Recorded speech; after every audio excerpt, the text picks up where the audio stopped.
There was a time when games were just games. That's what they were. You would go to an arcade and you maybe pick up a gun and you'd shoot it at a screen, or you'd go to an arcade and you would hop across a road as a frog. And some of the first memories I have of just playing a game, specifically in first-person shooters, was Battlefield 1942. The campaign for that game was quite literally a war campaign. It would throw you into a battle against a bunch of bots, and you would essentially be playing a multiplayer game against the computer is basically what that was back in the day. And on top of that, another game that I played back in the day like that was Unreal Tournament 3. Now, it had a story mode and it had a campaign, but barely. Basically, again, you were just playing the multiplayer version of the game to get used to the gameplay mechanics and have a good time doing so. And both of those games had such good gameplay mechanics that I would spend hours doing exactly that. And nowadays there would be a million things missing from that. There would be a story, a narrative, an entire selection of leveling and upgrading characters that did not exist in those games back then. It was a game just to play a game. And I think nowadays it is very hard to find games that are created with that in mind. And that is where the game that we're going to look at today, and the game that I played this week and will be reviewing for you today, is Doom: The Dark Ages.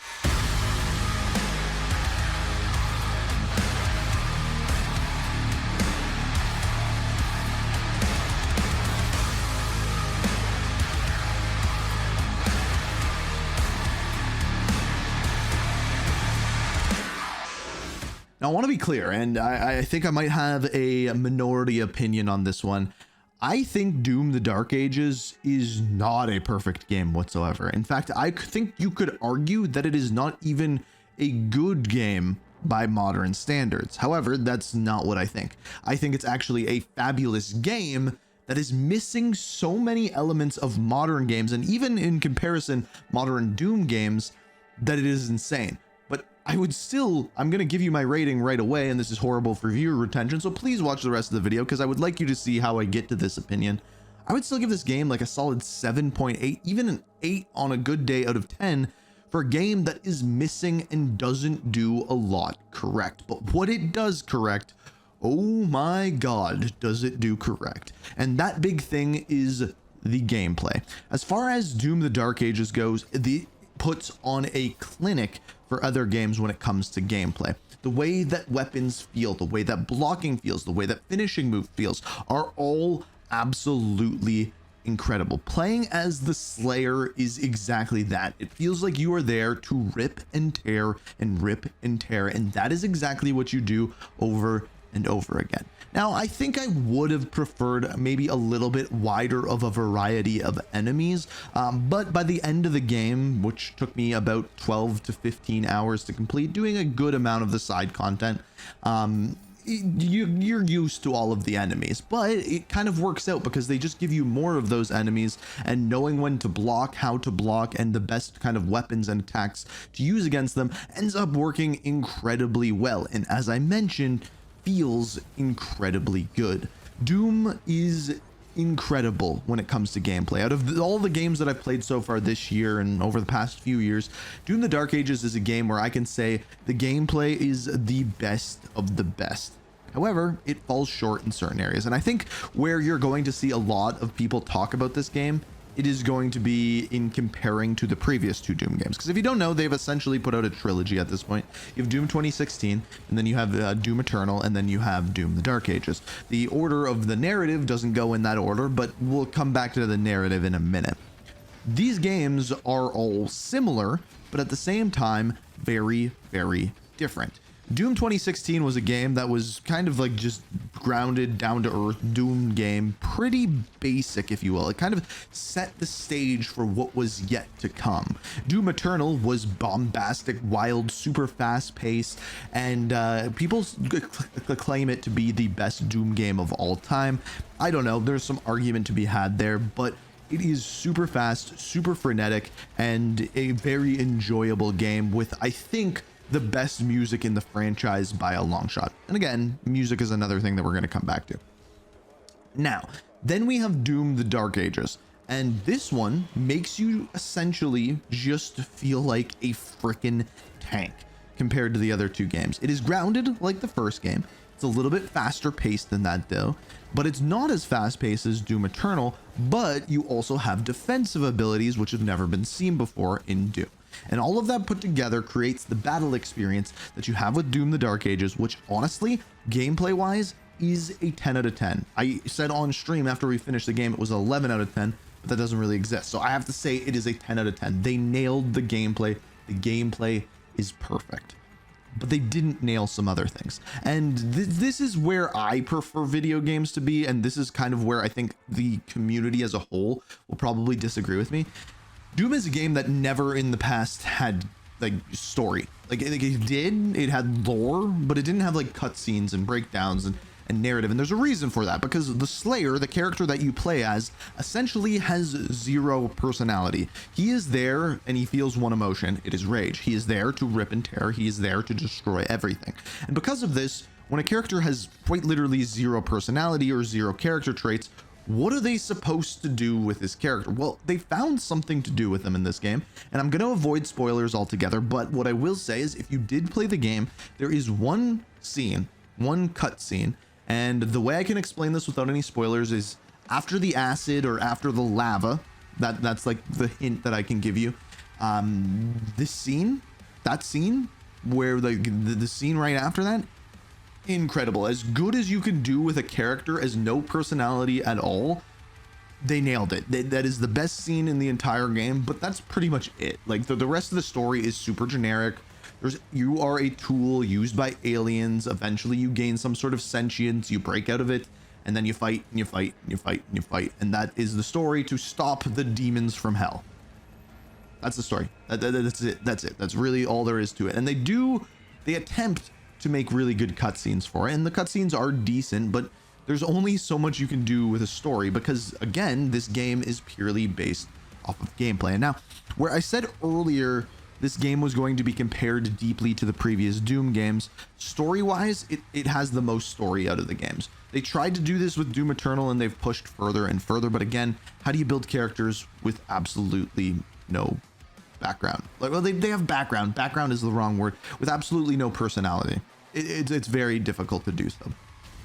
And another thing I think you'll see a lot of people compare is the music. This is, I would have to say, the worst music out of the current Doom trilogy that we have had.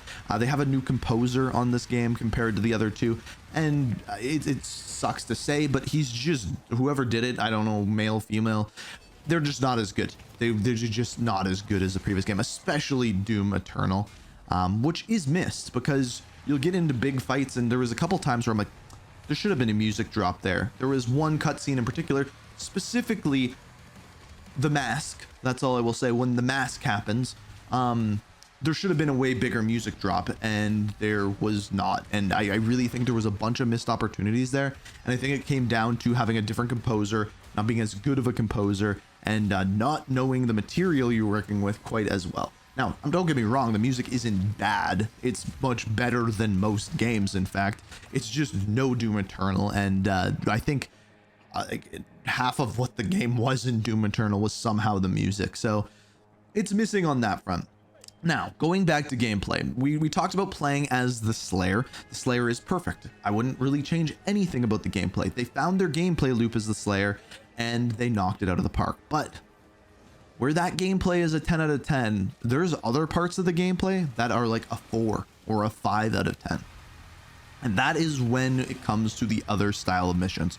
So there's 22 missions in total, and I would say probably about 16 of them you are playing as the Slayer.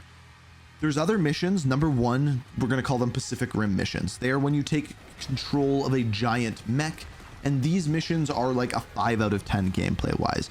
Essentially, you are playing Rock'em Sock'em robots with a Pacific Rim robot, and you are just punching other giants. And that is all there is to those missions, and the gameplay is not bad, but it is so lackluster in compared to playing as the Slayer that it is kind of pointless, if I'm being honest with you.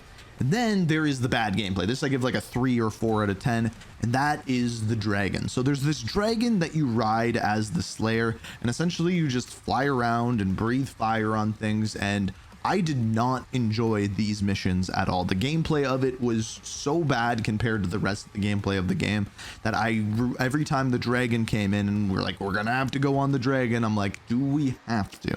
And I think they have nailed the gameplay of the Slayer so well that when they implement something else on paper, great idea. In reality and in playing it, not so much. That's kind of what it came down to for me.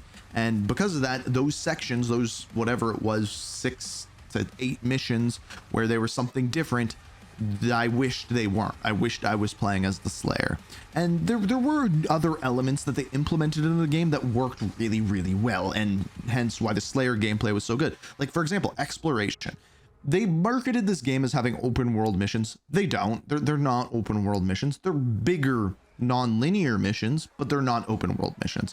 And there's lots of exploration and collectibles that you can get. There's multiple different types of currencies that you use for upgrades of your character, specifically upgrading your weapons, which, by the way, the weapons that they did in this game are really, really good. The only complaint I have about the weapons is that I did, by the end of the game, find myself just using one weapon the entire time, because I found with the upgrades that I got for it, it was the best weapon, which was, by the way, like the assault rifle plasma cannon gun, if you're wondering. But yeah, like the weapons all felt really good and really different, so that was good. And then the upgrades, the system there, I felt rewarded for going around and getting the collectibles, because you had to get your money to get your base upgrades, and then you had to get rubies, which would then in turn give you your second tier of upgrades, and then you had to get these purple gems, which were the hardest to get the top tier upgrades. And by the time I was done my playthrough, I didn't have enough purple gems to upgrade everything that I wanted to, so I had to make a decision based off of the things that I used the most, which made a lot of sense. Difficulty wise, I played kind of on a middle difficulty. The parry windows were pretty easy to get used to, and as a whole, I found it a little bit too easy maybe, but I think that's what this game wants you to do. It wants you to play through once, get to know the game, and then come back on a harder difficulty and really, really punish yourself. And I might do that. I really, really might do that. But as a whole, I think this game, specifically Doom the Dark Ages, puts on an absolute clinic when it comes to gameplay. And I think other games can learn a lot from knowing how you want your character and knowing how you want your game to feel and executing on that. However, I do think it falls short when they try to add in new gameplay elements. The music is not as good as previous games, and that's kind of where I stand on this one. It's a good game. I wouldn't call it a great game. When I finished it, I said maybe 8 to 8.2 out of 10. I think now that I've taken a step back, finish the game, look back on the story, which was kind of meh, look back on the music, which was good but not as good as we've seen, I think this comes in at around like a 7.8 out of 10. I will probably pick it up again and play it again, but it's not a game that I will look back on and go like, you know what, that was a top 10er this year. So yeah, I think 7.8 out of 10 is where it kind of falls in. And if you've played it, if you haven't played it, let me know what you're thinking. I think it's a lot of fun to play, but again, this is a game just to be a game. It's not an intense narrative. It's not a discussion on social media and politics going on in the world. It is not any of these things that games try to be, an in-depth RPG where you level your characters and get attached to them. It is fun. It is a game. It is ripping and tearing. It is ripping and tearing.